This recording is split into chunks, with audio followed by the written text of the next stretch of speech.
ഈ ശ്ലോകത്തിൽ വിവേകത്തിനെ കുറിച്ച് പറയുന്നുണ്ട്. വെള്ളത്തിലെ തോണിയെ കൊടുങ്കാറ്റ് എന്ന പോലെ അലയുന്ന ഇന്ദ്രിയങ്ങളിൽ എന്തെങ്കിലും ഒന്നിൽ മനസ്സ് കേന്ദ്രീകരിക്കുമ്പോൾ മനുഷ്യനെ ബുദ്ധിയെ അത് വലിച്ചിഴക്കും. അപ്പോൾ വെള്ളത്തിലെ തോണി എങ്ങനെയായിരിക്കും? അങ്ങനെ സ്റ്റഡിയായിട്ട് നിൽക്കും, ബസ് നിൽക്കും പോലെ നിൽക്കും, ഇല്ല, ആടിക്കൊണ്ട് തന്നെ നിൽക്കും. അപ്പം അതുപോലെ നമ്മുടെ ഇന്ദ്രിയങ്ങൾ ഇങ്ങനെ എപ്പോഴും ഒരേപോലെ ആയിരിക്കും. ഒരേപോലെ കണ്ണിനെ എന്നും നിയന്ത്രിക്കാൻ പറ്റിയെന്ന് വരില്ല. അപ്പോൾ ചിലപ്പോൾ നമ്മൾ നിയന്ത്രിക്കും, എന്നാലും ആ കണ്ണ് ചിലപ്പോൾ എന്താകും, നിയന്ത്രണം വിട്ടു. ചെവി നമ്മൾ വേണ്ടാത്തതൊന്നും കേൾക്കണ്ട, നല്ല ആൾക്കാരുമായിട്ട് അസോസിയേറ്റ് ചെയ്യാം, ഭഗവാനെക്കുറിച്ച് കേൾക്കാം എന്നെല്ലാം നമ്മൾ നിയന്ത്രിക്കും ചെവിയെ. എന്നാലും ചിലപ്പോൾ ഇടയ്ക്കൊന്ന് തോന്നി ഒന്ന് കേട്ടാലോ എന്ന് പറഞ്ഞ് നമുക്കൊരു തോന്നലുണ്ടാകും. അപ്പോൾ നമ്മൾ വേണ്ടാത്തതാണ് അല്ലെങ്കിൽ ആൾക്കാരുടെ കൂടെ എന്തെങ്കിലും കുശുമ്പൊക്കെ പറയുന്നത് കേട്ടോണ്ടിരിക്കും. അപ്പോൾ നമ്മളെന്താണ്, ഈ വെള്ളത്തിലെ തോണി പോലെ ഇങ്ങനെ ഒരുപോലെ സ്റ്റഡിയായിരിക്കില്ല. അപ്പോൾ നമ്മുടെ ഇന്ദ്രിയങ്ങൾക്ക് അങ്ങനെ സ്റ്റഡിയായിട്ട് ഇരിക്കാൻ സാധിക്കും. അതിന് എങ്ങനെ തന്നെ ഉണ്ടാകും, അതിങ്ങനെ ചഞ്ചലമായിട്ട് തന്നെ ഉണ്ടാകും എന്ന് പറയണം. പക്ഷേ മനസ്സിനെ കേന്ദ്രീകരിക്കുമ്പോൾ അത് എന്തുകൊണ്ട് അങ്ങനെയൊക്കെ സംഭവിക്കുന്നു? ഈ ഇന്ദ്രിയങ്ങൾ എന്തുകൊണ്ട് അങ്ങനെ പോകുന്നു? ഇന്ദ്രിയത്തിനെ കൺട്രോൾ ചെയ്യാൻ ഒരാൾ ഇന്ദ്രിയത്തിനെ നിയന്ത്രിച്ചാൽ അതിന് സ്റ്റഡിയായിട്ട് വെച്ചിരിക്കാൻ പറ്റും. പക്ഷേ ഈ അവസ്ഥ ചിലപ്പോൾ ഗോസ്വാമിക്ക് വരണമെന്നില്ല. ഗോസ്വാമി എന്ന് പറയും, സ്ഥിതപ്രജ്ഞൻ എന്ന് പറയും. സ്ഥിതപ്രജ്ഞൻ എന്ന് പറഞ്ഞു കഴിഞ്ഞാൽ ഏത് അവസ്ഥയിലും അവരുടെ ഇന്ദ്രിയങ്ങളെ വ്യതിചലിക്കില്ല. അവർ ഒരുപോലെ ഇരുന്നുകൊണ്ട് എപ്പോഴും ആരെ തന്നെ സേവിച്ചുകൊണ്ടിരിക്കും, ഭഗവാനെ സേവിക്കും, അല്ലേ? അപ്പോൾ അങ്ങനെ ഒരു അവസ്ഥയിൽ എത്തണം. അങ്ങനെ ഒരു അവസ്ഥയിൽ എത്തണമെങ്കിൽ നമ്മുടെ മനസ്സിനെ എന്ത് ചെയ്യണം? മനസ്സിനെ നിയന്ത്രിക്കണം എന്നാണ് പറയുന്നത്. നിയന്ത്രിക്കുമ്പോൾ മനുഷ്യൻ്റെ ബുദ്ധിയെ അത് വലിച്ചിഴയ്ക്കുന്നു. അപ്പോൾ ബുദ്ധിയെ ആരാണ് കൺട്രോൾ ചെയ്യുന്നത്? മനസ്സാണ്. ഇനിയൊരു ശ്ലോകത്തിൽ പറയുന്നുണ്ട്, ഇന്ദ്രിയാണാം പരാന്യാഹു ഇന്ദ്രിയേഭ്യ പരമനഃ മനസ്സസ്തു പരാബുദ്ധി യോഗത്തെ പരതസ്തു സ. ഇന്ദ്രിയാണാം പരാന്യാഹു. അപ്പോൾ ഇന്ദ്രിയത്തിനെ നിയന്ത്രിക്കാൻ ഭയങ്കര പ്രയാസമാണ്. ഓക്കെ, എൻ്റെ കണ്ണിനെ നിയന്ത്രിക്കും. ഇപ്പോൾ ഒരാൾ പറയുന്ന അപ്പുറത്ത് നോക്കരുത്, ഈ ജനലിൽ കൂടെ ഈ നോക്കരുത് എന്ന് ഞാൻ പറയുകയാണെങ്കിൽ എങ്ങനെയെങ്കിലും ഒന്ന് അത് നോക്കിയാൽ മതി, അതാണ് നമ്മുടെ ആവശ്യം. അത് നോക്കണം, അതാണ്. കേൾക്കരുത്, അവർ പറയണതൊന്നും കേൾക്കണ്ട എന്ന് ഒരാൾ പറഞ്ഞാൽ നമ്മൾ എന്ത് ചെയ്യും? എന്താ പറയണമെന്ന് കേട്ട് നോക്കാം, എന്നിട്ട് നമുക്ക് തീരുമാനിക്കാം എന്നുള്ള തോന്നലുണ്ടാകും. അപ്പോൾ ഇന്ദ്രിയത്തിനെ നിയന്ത്രിക്കാൻ പ്രയാസമാണ്. ഇന്ദ്രിയാണി പരാനിയാകും. ഇന്ദ്രിയത്തിനേക്കാളും വലുതേതാണ്? മനസ്സ്. മനസ്സസ്തു പരാബുദ്ധി. മനസ്സിനേക്കാളും വലുതേതാണ്? ബുദ്ധിയേക്കാളും ശ്രേഷ്ഠം ഏതാണ്? ആത്മാവ്. അപ്പോൾ അതെങ്ങനെ മനസ്സിലാക്കും നമ്മൾ? ഇന്ദ്രിയം നമുക്ക് ചിലപ്പോൾ കാണണ്ട എന്ന് പറഞ്ഞാൽ കാണണം തോന്നും, കേൾക്കണ്ട എന്ന് പറഞ്ഞാൽ കേൾക്കണമെന്ന് തോന്നും, ചെയ്യണ്ട എന്ന് പറഞ്ഞാൽ ചെയ്യാൻ തോന്നും. ഇത് ഇന്ദ്രിയത്തിൻ്റെ അവസ്ഥ. അപ്പോൾ മനസ്സ് പറയുകയാണ് അത് ചെയ്യരുത്, അത് ചെയ്താൽ നമ്മുടെ ഭക്തി നഷ്ടപ്പെട്ടു. ഇങ്ങനെ ആവശ്യമില്ലാത്ത കാര്യങ്ങൾ കേൾക്കുന്നത് കൊണ്ട് നമ്മുടെ മനസ്സ് ചീത്തയാകും, അതുകൊണ്ട് നമ്മുടെ കൃഷ്ണാവോട് നഷ്ടപ്പെട്ടു പോകും എന്ന് ആര് പറഞ്ഞു തരും? മനസ്സ്. ഈ മനസ്സിന് ആരോ ഒരു അസോസിയേഷനിലേക്ക് കിട്ടിയത് അത് മനസ്സ് നമുക്ക് പറഞ്ഞു തരും. പക്ഷെ മനസ്സ് ചിലപ്പോൾ അത് തിരിച്ചു പറയും. എന്ത് പറയും? കുഴപ്പമില്ല, ഒന്നും അങ്ങനെ നമ്മളൊന്നും ഗോസ്വാമിയൊന്നുമല്ല, നമുക്ക് ഇടയ്ക്കിടയ്ക്കൊക്കെ മനസ്സങ്ങനെ പോകും എന്ന് നമ്മുടെ മനസ്സിനെ നമ്മൾ പഠിക്കും, അല്ലേ? ചിലപ്പോൾ നമ്മൾ പഠിക്കും. അങ്ങനെ നിർബന്ധമൊന്നുമില്ല, അങ്ങനെ തന്നെ ചെയ്യണം നിർബന്ധമൊന്നുമില്ല, കുറച്ചൊക്കെ നമുക്ക് ആവാം, എങ്കിലേ ആ ലൈഫ് ശരിയാകും ഇങ്ങനെ ആൾക്കാർ ഉപദേശം പറയും. അപ്പോൾ മനസ്സിപ്പോൾ എന്താ ചെയ്തത്? തെറ്റായ വഴിയിൽ നമ്മളെ നയിക്കുന്നുണ്ട്. അപ്പോൾ ബുദ്ധിയുണ്ട്, ബുദ്ധി പറയുകയാണ് അല്ല, നീ ഇങ്ങനെ തെറ്റിച്ചാൽ, ഒരു പ്രാവശ്യം നീ തെറ്റിച്ചാൽ നിൻ്റെ മനസ്സ് അതിൽ തന്നെ പോകും, അതുകൊണ്ട് നീ തെറ്റിക്കരുത്, എന്ത് വന്നാലും ശരി നീ തെറ്റിക്കരുത് എന്ന് ബുദ്ധിക്ക് പറഞ്ഞുതരാം. പക്ഷെ ബുദ്ധിക്ക് തിരിച്ചും പറഞ്ഞുതരാം, കുഴപ്പമില്ല, എത്ര സീനിയർ ജോലി ഇതൊക്കെ തെറ്റിച്ചിട്ട് അവർക്ക് ഇല്ലേ, നീയും ചെയ്തോ എന്ന് നമുക്ക് ബുദ്ധി അങ്ങനെയും പറഞ്ഞുതരാം. അപ്പോൾ ബുദ്ധി നമ്മുടെ എനിമിയാകാം, നമ്മുടെ ഫ്രണ്ടാണ്. പറയുന്നില്ലേ, ഉത്തരേതാത്മാനാത്മാനം ആത്മാനം അവസാവേ ആത്മൈവേഹി ആത്മനോ ബന്ധുരാത്മാന വിരാത്മന. നമ്മുടെ ബന്ധുവും നമ്മുടെ ശത്രുവും ആര് തന്നെയാണ്? മനസ്സിന്. അതുകൊണ്ട് ഉത്തരേതാത്മാന, അതിനെ ഉദ്ധരിപ്പിക്കണം. എന്ത് ചെയ്യണം? മനസ്സിനെ ഉയർത്തണം എന്ന് പറയണം. അപ്പോൾ ഇവിടെ മനസ്സിനെ ഉയർത്തണമെങ്കിൽ ആർക്കേ സാധിക്കത്തുള്ളൂ? ബുദ്ധിക്കേ സാധിക്കും. ഓക്കെ, അതുകൊണ്ടാണ് ഇവിടെ ബുദ്ധിയെ വലിച്ചു വയ്ക്കുന്നത് പറയുന്നത്. അപ്പോൾ ഒരു ഇന്ദ്രിയം, ഈ എല്ലാ ഇന്ദ്രിയം തെറ്റിക്കണമെന്നില്ല. നമുക്ക് 9 ഇന്ദ്രിയമുണ്ട്, അല്ലെ 9 ഇന്ദ്രിയങ്ങളുണ്ട്, അല്ലെങ്കിൽ 5 ഇന്ദ്രിയം, പഞ്ചേന്ദ്രിയങ്ങളുണ്ട്. ഈ പഞ്ചേന്ദ്രിയങ്ങളും നമ്മളെ തെറ്റിക്കണമെന്ന് നിർബന്ധമാണ്. ഒരു ഇന്ദ്രിയമാണ് ദിവസം വേണ്ടതിന് ഒരാളുടെയും കേട്ടോണ്ടേ അത് വേറെ ഒന്നും വേണം, അല്ലേ? എവിടെ പോകാനായിട്ട്? നരകത്തിൻ്റെ കവാടം തുറന്നു വെച്ചു, അല്ലേ? കാമക്രോധ മോഹം ത്രിവിധം നരഹസ്യേതം ദ്വാരം നാശനം ആത്മന എന്ന് പറയുന്നത്. എന്തിൻ്റെ ദ്വാരം തുറന്നു വെച്ചിരിക്കുകയാണ്? നരകത്തിൻ്റെ ദ്വാരം. എന്ത് ചെയ്താൽ മതി? 3 കാര്യം ചെയ്യുക. ത്രിവിധം നരഹസ്യേതം എന്താണ്? കാമ, ക്രോധ, മോഹം. 3 കാര്യം. അപ്പോൾ കാമം എങ്ങനെ ഉണ്ടാവും? മോഹം എങ്ങനെ ഉണ്ടാവും? ലോഭം എങ്ങനെ ഉണ്ടാവും എന്ന് ചോദിച്ചാൽ വിഷയി ഭൗതികമായിട്ട് വിഷയത്തിലുള്ള താല്പര്യമാണ് ഈ കാമക്രോധ മോഹങ്ങളായിട്ട് വരുന്നത്, ഇല്ലേ? അതിലൊരു ശ്ലോകം പറയുന്നുണ്ട് ഭഗവത്ഗീതയിൽ. എന്ത് പറയുന്നുണ്ട്?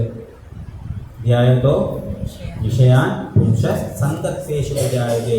ധ്യായത്തോ ഇങ്ങനെ ധ്യാനിച്ചുകൊണ്ട്, വിഷയത്തിനെ കുറിച്ച് ഇങ്ങനെ ധ്യാനിച്ചു കൊണ്ടിരിക്കുമ്പോൾ ആ സംഘം അതിനെക്കുറിച്ച് ഇങ്ങനെ ആലോചിക്കുമ്പോൾ അതെന്തായിട്ട് മാറുന്നു? ധ്യായത്തെ വിഷയാൻ പുംസ സന്തപ്തേഷു വിജായ സംഘ സഞ്ചായത്തെ കാമം. അതെന്തായിട്ട് മാറും? കാമമായിട്ട് മാറും എന്ന് പറയും. അപ്പോൾ ഈ കാമമാണ് ഇവിടെ കൊണ്ടുപോകുന്നത്, നമ്മളെ നരകത്തിൽ കൊണ്ടുപോകുന്നത്.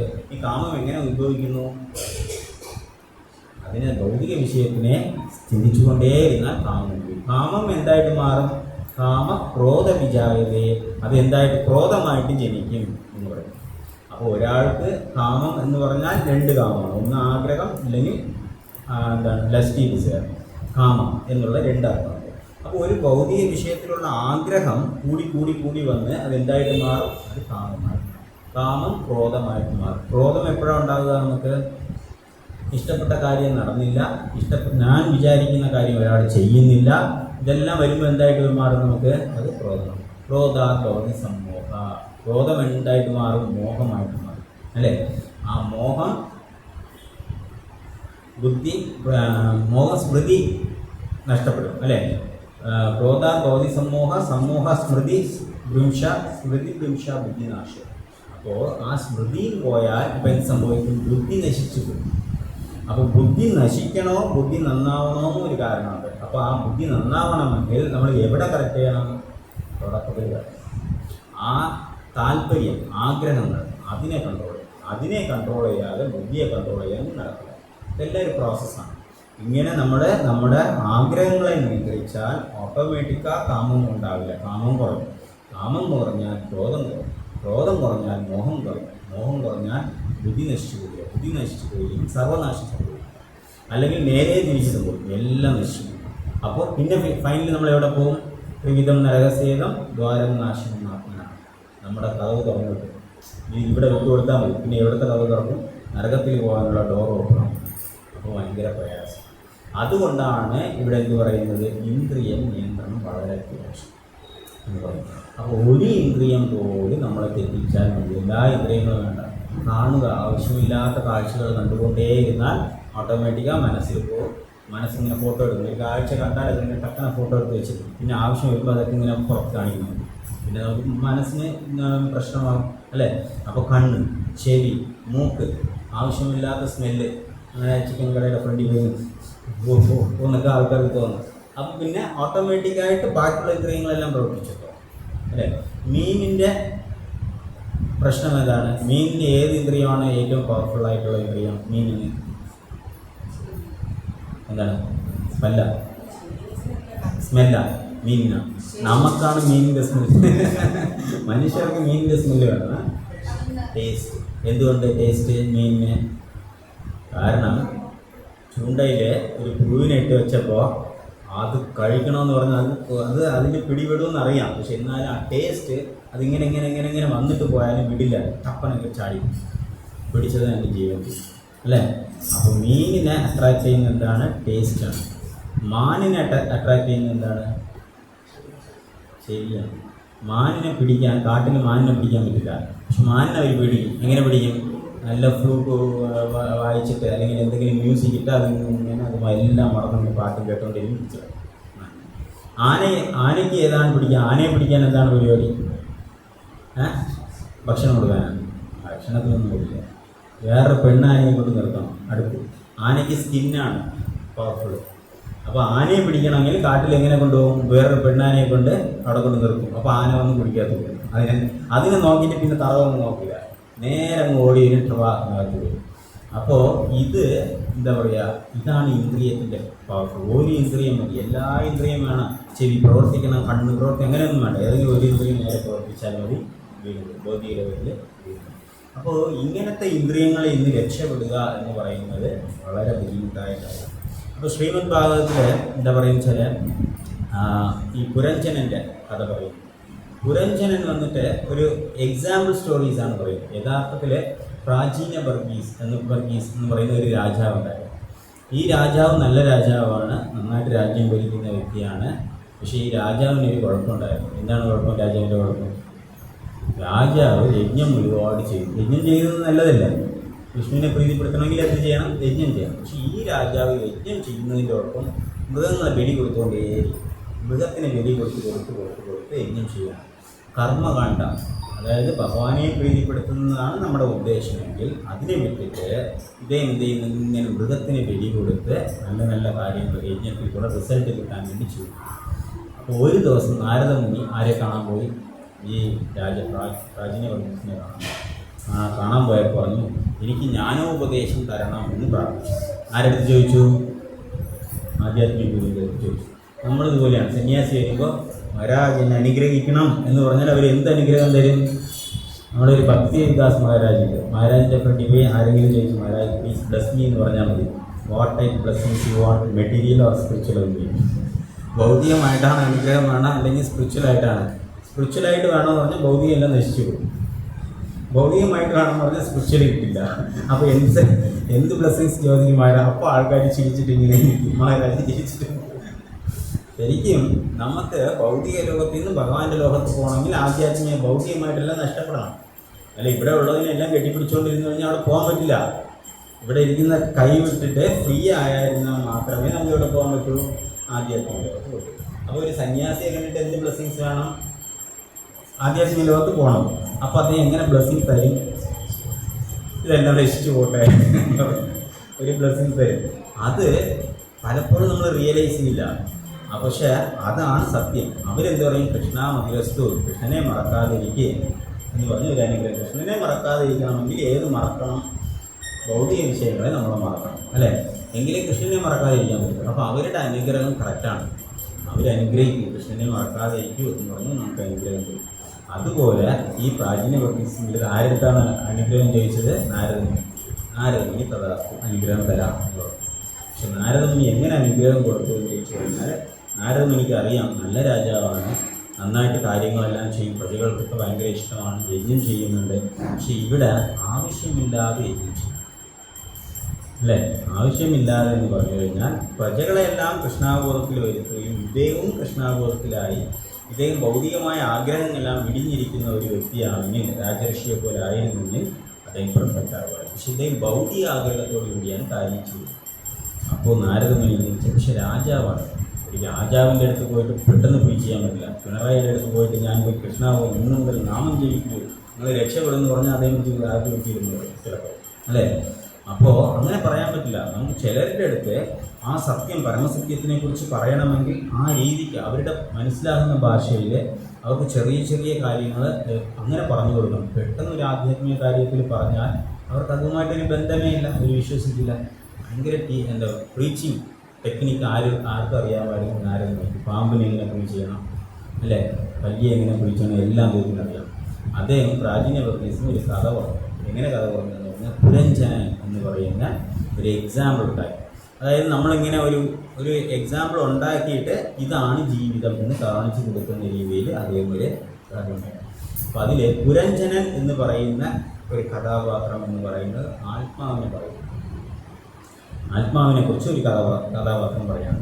അപ്പോൾ അവിടെ പുരഞ്ജനൻ്റെ സോൾ എന്ന് പറയാം. അപ്പോൾ അദ്ദേഹത്തിന് രഥമുണ്ട്. ഒരു ശരീരം എവിടെയായിരിക്കുന്നത്? ഈ ശരീരത്തിൽ ആത്മാവ് എവിടെയായിരിക്കുന്നത്? ഹൃദയത്തിലിരിക്കും. ഒരു ഡ്രൈവർ എവിടെയായിരിക്കും? കാറിലിരിക്കും. അപ്പോൾ കാറെന്ന് പറയുന്നതും ഈ ശരീരം എന്ന് പറയുന്നത് ഒന്ന്, അല്ലെങ്കിൽ രഥം എന്ന് പറയുന്നതും ഈ ശരീരം എന്ന് പറയുന്നത് ഒന്ന്. രഥത്തിലെ ഓട്ടിക്കുന്ന ഡ്രൈവർ, ഈ ശരീരത്തിനെ ഓട്ടിക്കുന്ന ഡ്രൈവർ ആരാണ്? ആത്മാവ്. അപ്പോൾ പുരഞ്ജനൻ എന്ന് പറഞ്ഞു ഒരു രഥമുണ്ട്. ആ രഥം ബോഡിയെ ആയിട്ടാണ് അവിടെ ഓർമ്മിക്കുന്നത്. പിന്നെ പുരഞ്ജനെ ഈ യുദ്ധത്തിലാണ് പോകുന്നത്. പുരഞ്ജനൻ ഭയങ്കര അതും ഒരു രാജാവായിട്ടാണ് ഈ ഓർമ്മ പറയുന്നത്. അപ്പോൾ അദ്ദേഹത്തിന് ആർമർ ഉണ്ടായി, ഈ ചെസ്റ്റിലിട്ടിരിക്കുന്ന പടച്ചക്ക, അല്ലേ? ഈ പടച്ചക്ക ഉണ്ടായിരുന്നു. അപ്പോൾ ഈ ആർമർ എന്ന് പറയുന്നത് ഇവിടെ പറയുന്നതെന്ന് വെച്ചാൽ രജോഗുണം. ഈ ആർമർ ഇടുമ്പോൾ ഈ ക്ഷത്രിയന്മാർക്ക് ഒരു ധൈര്യം ഉണ്ടാകും. അപ്പോൾ ഇങ്ങനെ ഇറങ്ങി ഇപ്പോൾ ആൾക്കാരെ കൊല്ലാം വെട്ടാന്ന് പറഞ്ഞിട്ട് പവറായിട്ട് അവർ നിൽക്കും.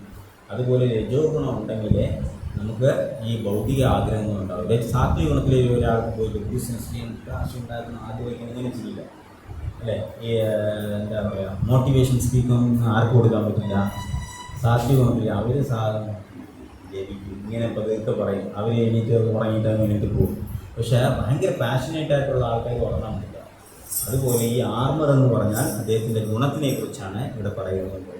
അദ്ദേഹത്തിന് ആവനാഴി ഉണ്ടായത്. ഈ ആവനാഴിക്കകത്ത് കുറേ അമ്പുകളുണ്ട്. ഈ അമ്പുകൾ എന്താ തോന്നിക്കുന്നത്? ഇവിടെ ആഗ്രഹങ്ങൾ എടുത്താൽ തീരില്ല, ഇങ്ങനെ വന്നുകൊണ്ടേയിരിക്കും അല്ലേ. നമ്മുടെ ആഗ്രഹം തീരുമോ?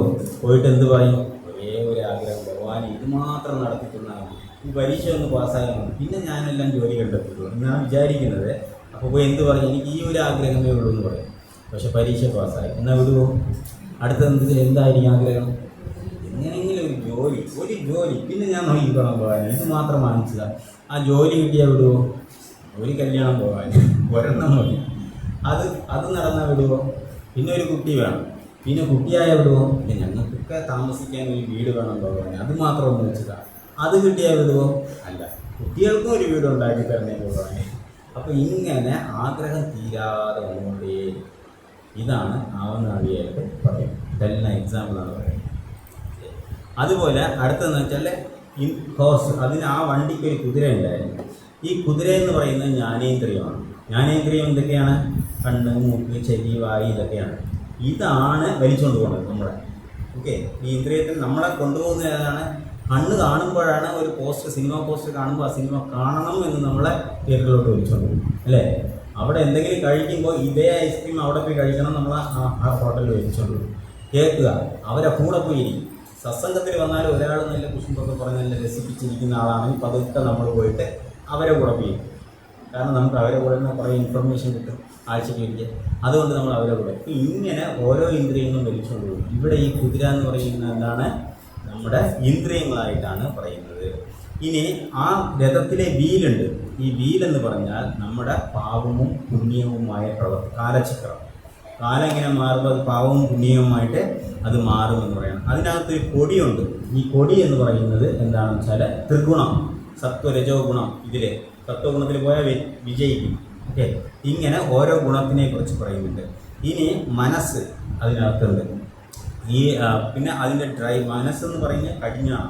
ഈ കുതിരയെ എങ്ങനെയാണ് നിയന്ത്രിക്കുന്നത്? നമ്മൾ 5 കുതിര 5 ഇടത്ത് പോകുമ്പോൾ ഈ കടിഞ്ഞാണം പിടിച്ചിട്ട് വലിച്ചിട്ട് അതിനെ നിർത്തണം. അതുപോലെ മൈൻഡിനെ കൺട്രോൾ ചെയ്താൽ മാത്രമേ ഈ കുതിരയെ നിർത്താൻ പറ്റുള്ളൂ. മൈൻഡിനെ അതിൻ്റെ ഇഷ്ടത്തിന് വിട്ടാൽ അതങ്ങ് വലിച്ചു നിർത്തുകൊണ്ട് പോകും. അതാണ് പറയുന്നത്. ഇൻ്റലിജൻറ്റ് എന്ന് പറയുന്നത് ആ ഡ്രൈവർ.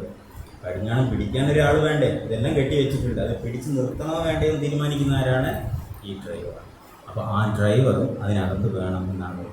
അപ്പോൾ ഇതിൽ ഇരിക്കുന്നത് ആരാണ്? ഈ രഥമെല്ലാം ശരി, അതിൽ ഇരിക്കുന്ന വ്യക്തി പുരഞ്ജനൻ, അതാണ് സോൾ, ആത്മാവ്. ഇത്രയും പറയുന്നത്. അപ്പോൾ ഇങ്ങനെ ഒരു എക്സാമ്പിൾ ആരാ പറയുന്നത്?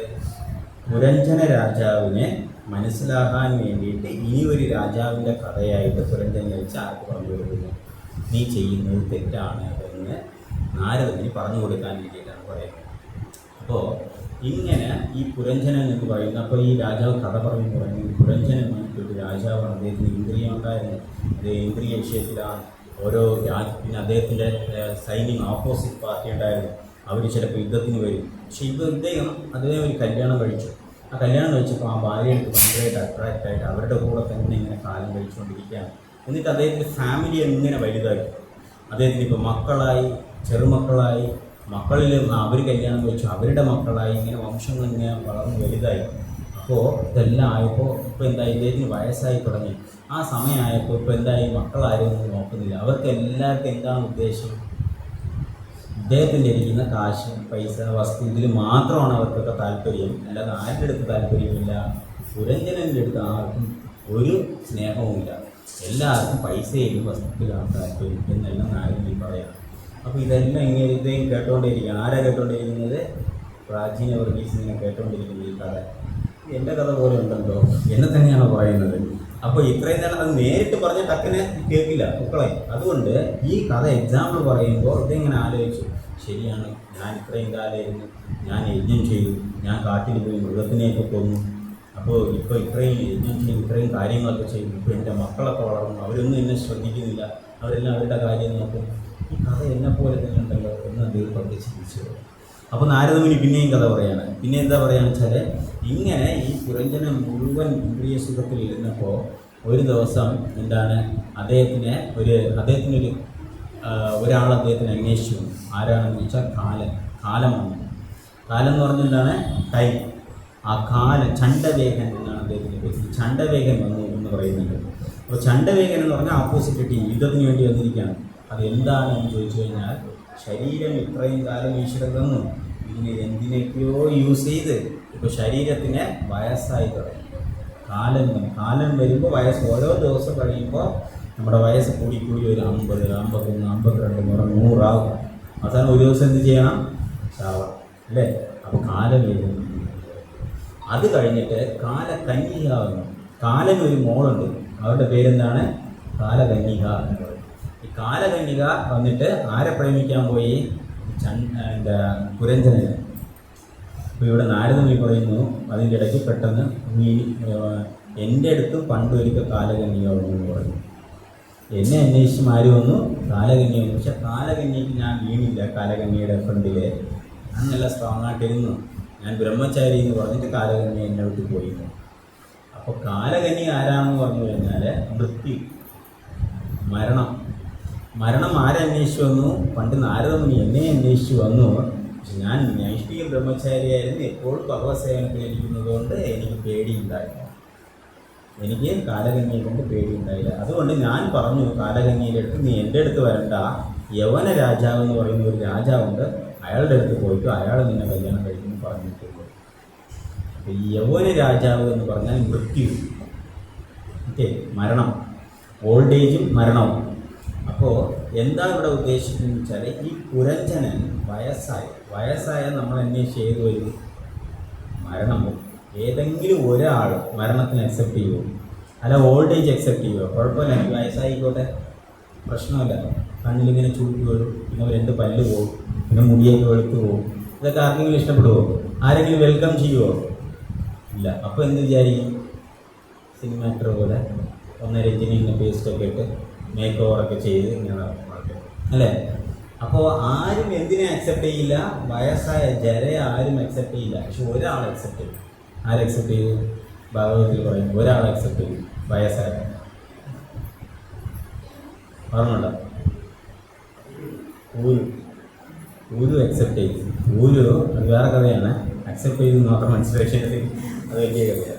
അപ്പോൾ ഊരുടെ അച്ഛന് വേണ്ടിയിട്ട്, അച്ഛൻ ഇങ്ങനെയാണ്, ഇന്ദ്രിയ സുഖത്തിൽ ഭയങ്കരമായിട്ട് ഇരുന്ന് അദ്ദേഹത്തിന് ടൈം പോരാ. അദ്ദേഹം പറയും, എനിക്ക് വയസ്സായി, ഊർവശിയുടെ കൂടെ കാലം ഇങ്ങനെ സ്പെൻഡ് ചെയ്തിട്ട്, ഊർവശി ദേവവർഷമായതുകൊണ്ട് എന്നും ചെറുപ്പമായിരിക്കും, ഇദ്ദേഹത്തിന് വയസ്സായി വരുന്നു. പിന്നെ അപ്പോൾ കാമത്തിന് വേണ്ടിയിട്ട് സ്വന്തം മകൻ്റെ അടുത്ത് ഓരോ കുട്ടികളുടെ അടുത്ത് യാചിക്കും, നിൻ്റെ യൗവനം എനിക്ക് താ, നിൻ്റെ യൗവനം എനിക്ക് താ. ആരുടെ കൂടെ സ്പെൻഡ് ചെയ്യാൻ? ഊർവശിയുടെ കൂടെ. അങ്ങനെ ഒരു മക്കളും കൊടുക്കില്ല. പക്ഷെ പൂരു എന്ന് പറയുന്ന ഒരു മകൻ മാത്രം, ശർമ്മിഷ്ഠയുടെ മകൻ മാത്രം പറയും, ഞാൻ തരാം എന്ന് പറഞ്ഞ് പൂരു മാത്രമാണ് ലോകത്തിൽ സ്വീകരിച്ചത്. എന്തിനെ? Old age. ജരയെ സ്വീകരിച്ച ഒരാളെ ഉള്ളൂ, പൂരു മാത്രം സ്വീകരിച്ചു. അങ്ങനെ അതും നാരദമുനി പറയും, പൂരി സ്വീകരിച്ചു എന്ന് പറയും. അപ്പോൾ ആർക്കും വേണ്ട. കാരണം എന്തുകൊണ്ടെന്ന് വെച്ചാൽ, നമുക്ക് നമ്മുടെ ഏജ് ആകുമ്പോഴേക്കും നമുക്ക് ഓരോ ഇൻഡിക്കേഷൻ കിട്ടും.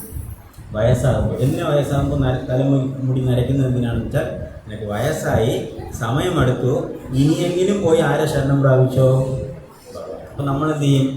ഇല്ല, പെയിൻ്റ് അടിച്ചിട്ട് എനിക്ക് വയസ്സൊന്നും ആയില്ല, ഞാൻ ഇപ്പോഴും ചെറുപ്പമാണ്, എനിക്ക് ഇനി എൻജോയ് ചെയ്യാനുണ്ട് എന്ന് പറഞ്ഞ് നമ്മൾ പെയിൻ്റ് അടിച്ചിട്ട് നടക്കും. ഓക്കെ, ശരി. അപ്പോൾ അതൊക്കെ കണ്ണിൽ ഇവിടെയൊക്കെ ചുരുക്ക് വീണ് തുടങ്ങും. അപ്പോൾ നമ്മൾ എന്ത് ചെയ്യും? വിടുവോ? വിടില്ല. പിന്നെ മസാജായി, പിന്നെ പൗഡറായി, കുട്ടിയിലപ്പം എല്ലാം ചെയ്യും. ഇട്ടിട്ട് നമ്മൾ അതും പുറത്ത് കാണിക്കില്ല. അപ്പോഴും നമ്മൾ സംഭവിച്ചുകൊണ്ടില്ല. ശരി. അപ്പോൾ ഭഗവാൻ എന്ത് ചെയ്യും എന്ന് പറഞ്ഞാൽ, അടുത്തത് 2-3 പല്ലൊക്കെ ഇളക്കി ഫ്രണ്ടിൽ 2, ബാക്കിൽ 2 വയ്ക്കും. വിടുവോ നമ്മൾ? ഇല്ല. ഫ്രണ്ടിൽ 2, ബാക്ക് പ്ലാസ്റ്റിക്, മെറ്റൽ എല്ലാം വെച്ച് നല്ല നീറ്റാക്കി വെച്ചിട്ട് പിന്നെ എനിക്ക് വയസ്സായില്ല. അതുകൊണ്ടാണ് പലപ്പോഴും വയസ്സായ ആൾക്കാർ തറയിൽ വീഴുന്നു. ഇവരെന്താ വെച്ചാൽ, ഒരു ഏജ് കഴിയുമ്പോൾ ചിലപ്പോൾ നടത്താൻ പറ്റില്ല, വിചാരിച്ചിടത്തിൽ ബാലൻസ് ചെയ്യാൻ പറ്റില്ല, ഇങ്ങനെയൊക്കെ സംഭവിക്കും. ഓക്കെ. അപ്പോൾ പക്ഷെ അവരെന്ത് വിചാരിക്കും? അവരുടെ മൈൻഡ് ചെറുപ്പമാണ്, പഴയതുപോലെ അതേ സ്മരണയിലിരിക്കുന്നു. ഓടാൻ പറ്റും, ചാടാൻ പറ്റും, ബസ് കയറാൻ പറ്റുമെന്ന് വിചാരിക്കും. ഒരു കല്ല് വന്ന് അതിൻ്റെ മേലെ ചവിട്ടി വീണ്ടു. കാരണം ഒരു കൊച്ചുകുട്ടിയെ പോലെ പെട്ടെന്ന് ബാലൻസ് ചെയ്യാൻ പറ്റില്ല. അവരുടെ ഏജ് എന്താണ് മാറുന്നത്. പക്ഷെ അവർ മനസ്സിപ്പോഴും എങ്ങനെ തന്നെയാണുള്ളത്, ചെറുപ്പമായിട്ട് തന്നെയാണുള്ളത്. ഓക്കെ, അപ്പോൾ ഇതെല്ലാം ഈ എക്സാമ്പിൾ ജര ആരുമേ അക്സെപ്റ്റ് ചെയ്യില്ല. പക്ഷെ നാരദമുനി എന്ത് ചെയ്തു, എനിക്ക് വേണ്ട എന്ന് പറഞ്ഞു. ആരെടുത്ത് പറഞ്ഞു വിട്ടു? ഈ ജര എന്ന് പറയുന്ന കാലകന്യക. ഈ കാലകന്യ ആരെടുത്ത് പറഞ്ഞു വിട്ടു? യൗവന രാജാവിലേക്ക് പറഞ്ഞു. അപ്പോൾ യൗവന രാജാവ് അവസാനം അക്സെപ്റ്റ് ചെയ്തു. എന്തുകൊണ്ട് അക്സെപ്റ്റ് ചെയ്തെന്ന് വെച്ചാൽ നാരദമുനി പറഞ്ഞു വിട്ടു. അപ്പോൾ ഒരു ഭക്തൻ മാത്രമേ എന്തിനെ അക്സെപ്റ്റ് ചെയ്യത്തുള്ളൂ? മരണത്തിനെ അക്സെപ്റ്റ് ചെയ്യത്തുള്ളൂ. ഒരു ആധ്യാത്മിക ഗുരു പഠിപ്പിച്ചു തന്നാൽ നാരദമുനി എങ്ങനെയാണോ യവന രാജാവിൻ്റെ അടുത്ത് മരണത്തിന് നീ അവിടെ പോ, അയാളെ പ്രേമിച്ചോ എന്ന് കാലകന്യയുടെ അടുത്ത് പറഞ്ഞോ, അതുപോലെ നമ്മളടുത്ത് ഗുരു പറയാണ് നീ പേടിക്കണ്ട, മരണത്തിനെ കണ്ട് പേടിക്കണ്ട, ഒന്നിനെ കണ്ട് പേടിക്കണ്ട, ഭഗവാൻ കൂടെ ഉണ്ട് എന്നെല്ലാം ആ തത്വം പഠിച്ചതുകൊണ്ട് ഇപ്പം നമുക്ക് പേടിയില്ല അല്ലേ? പരീക്ഷിത് മഹാരാജ് പേടിച്ചോ? പേടിച്ചില്ല. എന്തുകൊണ്ട്? എന്തായാലും ഒരു ദിവസം മരിക്കണം. പക്ഷെ ഇപ്പം ഞാൻ ഭഗവത് സ്മരണയോടും കൂടി മരിക്കും, എനിക്ക് പേടിയില്ല. അപ്പോൾ ആ ആധ്യാത്മികത്തിൻ്റെ കാരുണ്യം, ഭഗവാന്റെ കാരുണ്യം കിട്ടിയാൽ മാത്രമേ ഒരാൾ പേടിയില്ലാതെ ഇരിക്കുകയുള്ളൂ. അങ്ങനെ ഈ യുദ്ധം നടക്കുകയാണ്. എന്താണ് യുദ്ധം? വയസ്സായി വരുന്നു, ഓരോ ഇന്ദ്രിയങ്ങൾ അറ്റാക്ക് ചെയ്യുന്നുണ്ട്. ഇങ്ങനെ മൊത്തത്തിൽ തളർന്നു പോയി. ആര് തളർന്നു പോയി? പുരഞ്ജന ഉണ്ടാവും. ഈ കഥ ആർക്ക് വേണ്ടി പറഞ്ഞു? പ്രാചീന രാജാവിനെ ശരിയാണ്, ഞാനിങ്ങനെ എൻ്റെ സമയം വേസ്റ്റ് ചെയ്യരുത്. അപ്പോൾ ഇതേ പുരഞ്ജനൻ അവസാനം ഇനിയും കഥ പറയുകയാണ്. പുരഞ്ജനൻ അവിടെയും തീർന്നില്ല. പുരഞ്ജനൻ ഇങ്ങനെ ഫൈനലി ഭാര്യയൊക്കെ മറന്നിട്ട് മൃഗങ്ങളൊക്കെ കൊന്ന് ഇങ്ങനെ രാജാവായിട്ട് നടക്കുകയാണ്, ഇന്ദ്രിയ സുഖത്തിൽ നടക്കുകയാണ്. അങ്ങനെ ഒരു ദിവസം പുരഞ്ജനൻ എന്ന് വെച്ചാൽ തിരിച്ച് വീട്ടിൽ വന്നപ്പോൾ സുന്ദരി ഭാര്യയെ കരഞ്ഞുകൊണ്ടിരിച്ചു. എന്തിനാണ് കരയുന്നതെന്ന് ചോദിച്ചു. എന്നെ പൂർണ്ണമായിട്ട് നിങ്ങൾ മറന്നുപോയിരിക്കുക. കാരണം ഈ ഇന്ദ്രിയ സുഖത്തിനെയൊക്കെ മറന്ന് ഇങ്ങനെ നടക്കുകയാണ് ഒരു വയസ്സായതിനു ശേഷം. അപ്പോൾ പറയും അപ്പോൾ പുരഞ്ജന മനസ്സിൽ വിചാരിക്കും, ഈ വയസ്സായ കാലത്ത് എനിക്ക് ആരുമില്ല, എൻ്റെ ഭാര്യയ്ക്കും ആരുമില്ല, അവരെ ഞാൻ എങ്ങനെ ഒറ്റയ്ക്ക് വിടും, അവരെ ഞാൻ നോക്കണ്ടേ എന്നെല്ലാം ചിന്തിക്കും. അതായത് ശരീരം ഉപേക്ഷിച്ച് ഭഗവാന്റെ അടുത്ത് പോകുമ്പോൾ പോലും കുടുംബത്തിനെ ആലോചിച്ചുകൊണ്ടിരിക്കും. മക്കളെ ഇവരെയൊക്കെ ആര് നോക്കും, ഇവരെയൊക്കെ ഞാനില്ലേ നോക്കേണ്ടത് എന്ന് ചിന്തിക്കും.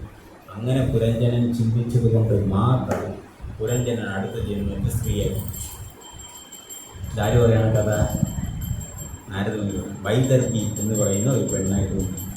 അങ്ങനെ മലയധ്വജ എന്ന് പറയുന്ന ഒരു രാജാവിനെ വൈദർഭി കല്യാണം കഴിക്കും. അവിടെ ആ രാജാവ് വലിയൊരു ഭക്തനായിരുന്നു. ആ ഭക്തൻ സേവനം ചെയ്തപ്പോൾ ഈ വൈദർഭി ഈ വൈദർഭി എന്ത് ചെയ്തു?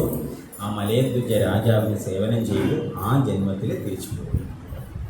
അപ്പോൾ ഇത് കേട്ടപ്പോൾ പുരഞ്ജന രാജാവിന് മനസ്സിലായി, ഇതാണ് അവസ്ഥ, ഇതെല്ലാം എനിക്ക് സംഭവിച്ചുകൊണ്ടിരിക്കുകയാണ്, ബാക്കിയുള്ളത് ഇനി സംഭവിക്കും.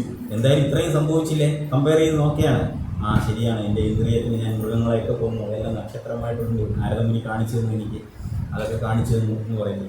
അടുത്തത് എല്ലാ ഇന്ദ്രിയ സുഖങ്ങളും ഞാൻ രാജ്യത്തിനെ പിടിച്ചടക്കി, അത് നടന്നില്ല. ഇപ്പോൾ ഞാൻ ഇന്ദ്രിയ സുഖത്തിൽ പൂർണ്ണമായിട്ടിരുന്നു, ഇപ്പോൾ എനിക്ക് വയസ്സായി, എനിക്ക് യജ്ഞം ചെയ്യാൻ പറ്റുന്നില്ല, എനിക്ക് ഇന്ദ്രിയ സുഖം അനുഭവിക്കാൻ പറ്റുന്നില്ല, എൻ്റെ ശരീരം മരണത്തിനടുത്ത്, വയസ്സായി മരണത്തിനടുത്ത്. പക്ഷെ ഇനി ഇരുന്നാൽ എന്ത് സംഭവിക്കും? ഞാൻ എൻ്റെ ഭാര്യയെ വിചാരിക്കും ഞാൻ ചത്തുപോകും, അവസാനം ഞാൻ പെണ്ണായിട്ട് വരണം.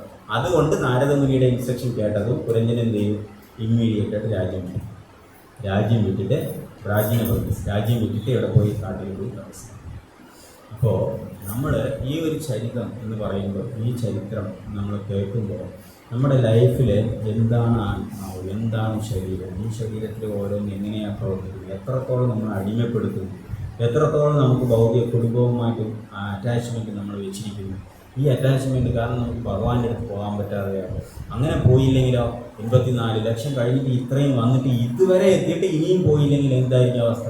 നമ്മൾ എന്താണ് ഓട്ടപ്പുറത്തേക്ക് ഓടിക്കൊണ്ടേയിരിക്കുന്നത്. അടുത്ത് വന്നപ്പോൾ നമ്മൾ വിചാരിച്ച് പോകണം എന്ന് വിചാരിച്ച് അടുത്ത ഓടിപ്പോകും അല്ലേ? അപ്പോൾ നമ്മൾ തോറ്റുപോയാൽ തിരിച്ച് ഇനി എങ്ങനെ വരണം?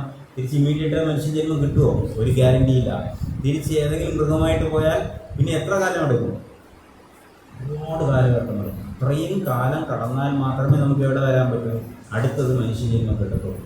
അപ്പോൾ ഇതിനെ വിട്ടാൽ നമ്മളെപ്പോലെ ഒരു മണ്ടന്മാർ കാണുക. അപ്പോൾ ഇന്ദ്രിയത്തിനെ നിയന്ത്രിക്കണം എന്ന് പറയുന്നത് ഇന്ദ്രിയം നിയന്ത്രിക്കാൻ ഭയങ്കര പ്രയാസമാണ്. ഈവൻ ഭക്തന്മാർക്ക് നമുക്ക് പ്രസാദം തരും, പക്ഷെ പ്രസാദം തന്നാൽ നമുക്ക് ഭയങ്കര പ്രസാദം എന്ന് പറഞ്ഞിട്ട് ഇത് വലിച്ചു കയറ്റി കഴിയും. അത് ഒന്നും ഇന്ദ്രിയ നിയന്ത്രണം അല്ലാത്തത്.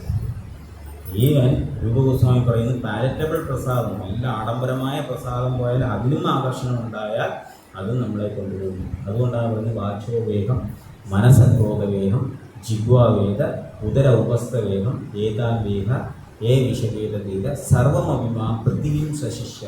പൃഥിവിയും വെച്ചാൽ ഭൂമി മുഴുവൻ, സശിഷ്യ നമുക്ക് എല്ലാവരെയും ശിഷ്യനാക്കാൻ പറ്റും. പക്ഷെ നമുക്ക് എന്ത് ക്വാളിറ്റി വേണം?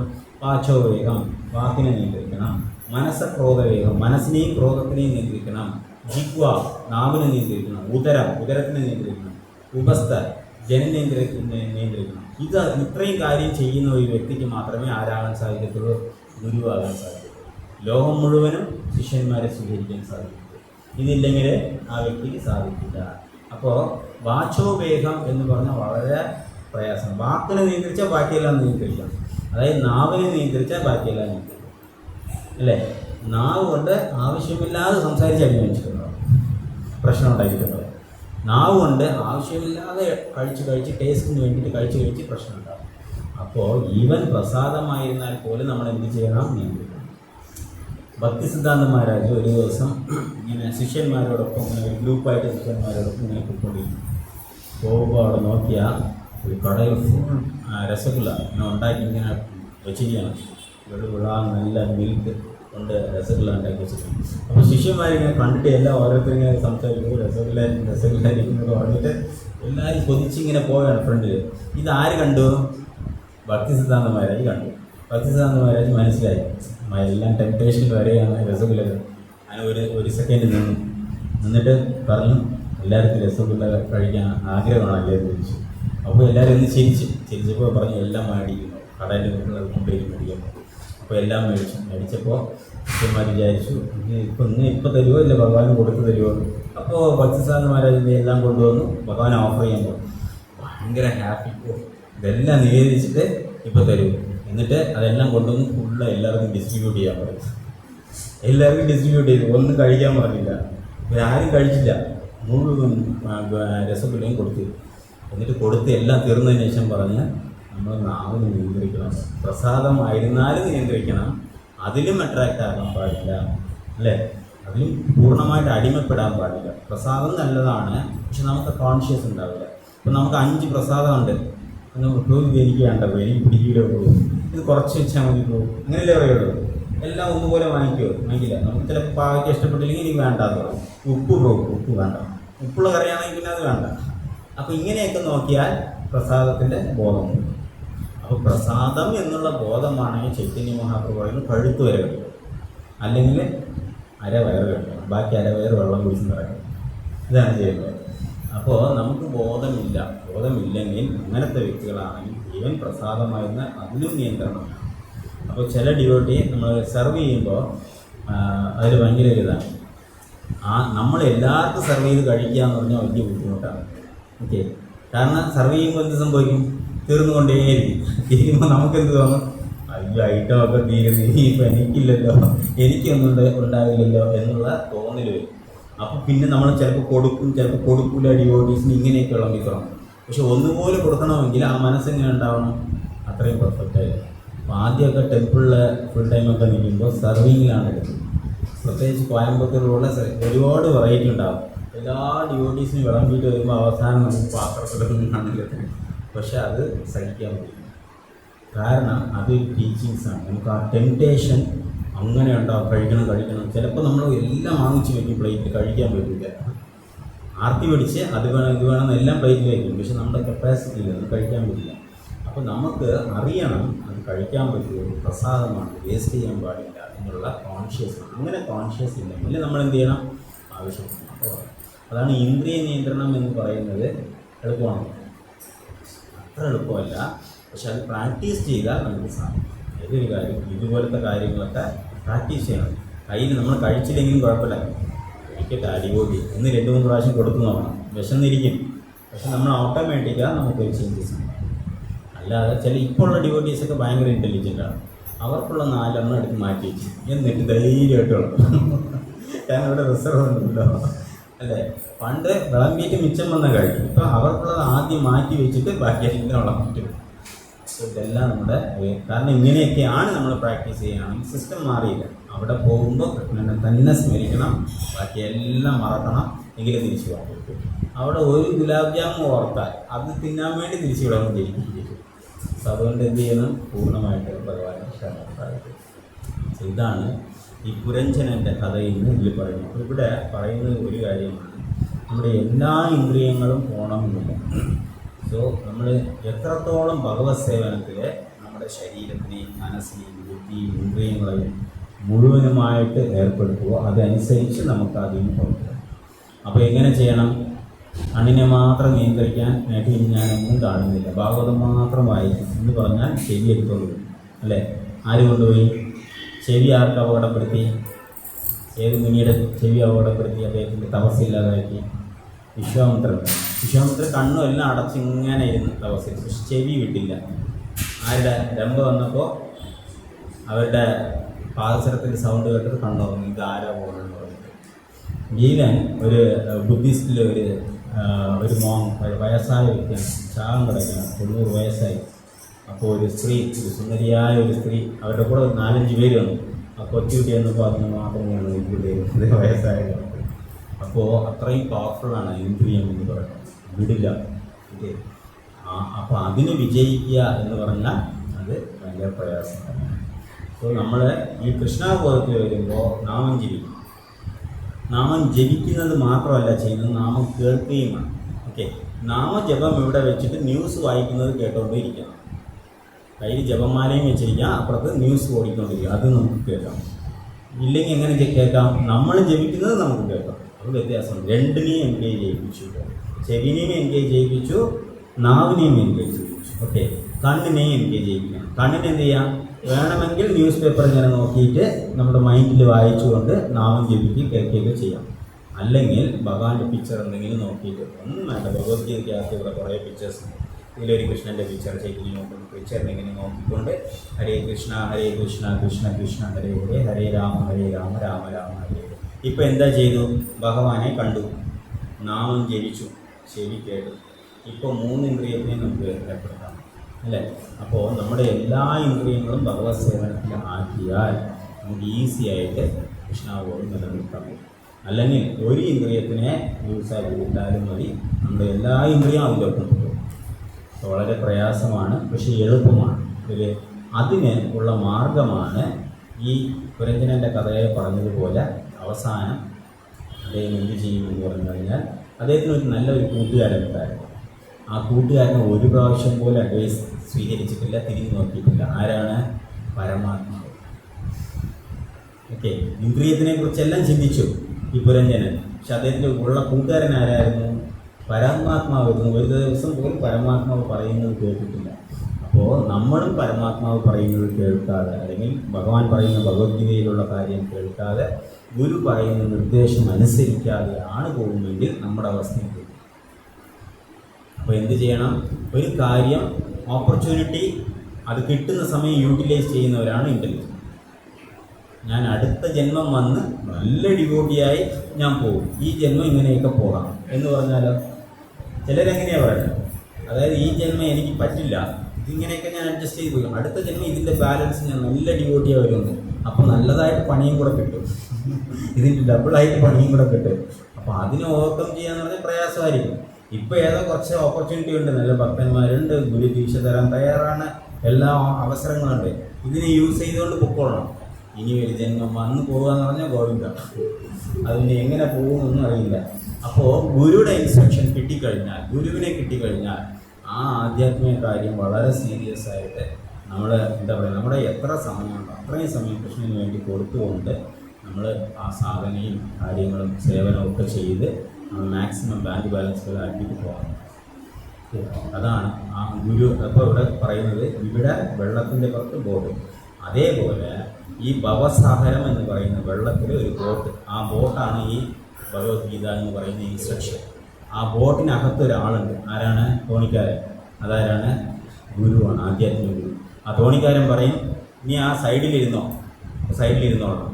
ഇല്ല ഞാൻ ഈ സൈഡിൽ അവൻ്റെ കൂടെ ഇരിക്കണമെന്ന് എല്ലാം കൂടെ ബോട്ട് മറിഞ്ഞു പോകും.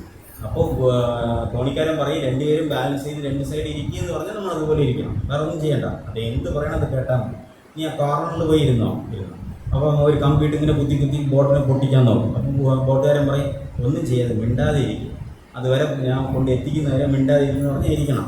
ഇല്ല ഞാനിങ്ങനെ കുത്തി പൊട്ടിക്കും ബോട്ടിനെ എന്ന് പറഞ്ഞ് വെള്ളം കയറി ചത്തു. അപ്പോൾ തോണിക്കാരൻ എന്താ പറയുന്നത് അതനുസരിച്ച് ആധ്യാത്മിക ഗുരു എന്ത് നിർദ്ദേശം തരുന്നോ അതിനെ ഫോളോ ചെയ്യും. കറക്റ്റായിട്ട് കൊണ്ട് എത്തിക്കേണ്ട സ്ഥലത്ത് നമ്മൾ അല്ലേ ഭഗവാൻ എടുക്കും. സോ ഈ ലൈഫിൽ ഇങ്ങനൊരു ഭാഗ്യം കൃഷ്ണാബോധം പ്രഭുപാദിൻ്റെ അനുഗ്രഹം കൊണ്ട് നമുക്ക് കിട്ടിയിട്ടുണ്ട്. ഒരു ആധ്യാത്മിക ഗുരുവിനെ കിട്ടിയിട്ടുണ്ട്.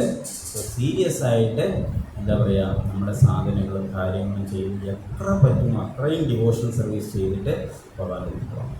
ഭൗതിക സുഖം എത്രയോ ജന്മം നമ്മൾ അനുഭവിച്ചതാണ്. ഇനിയും അതിൻ്റെ ബാക്കിലേ പോയിക്കൊണ്ടേയിരുന്ന ചെറുവിത ചെറുനാനം കഴിച്ചത് തന്നെ തിരിച്ച് ബബിൾ ഗം പോലെ.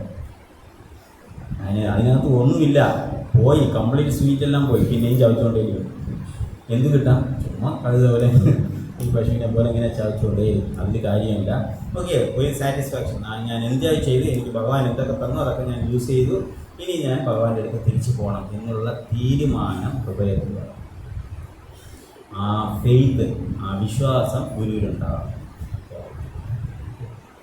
Thank you. ഹരേ കൃഷ്ണ. എന്തെങ്കിലും സംശയം ചെയ്തു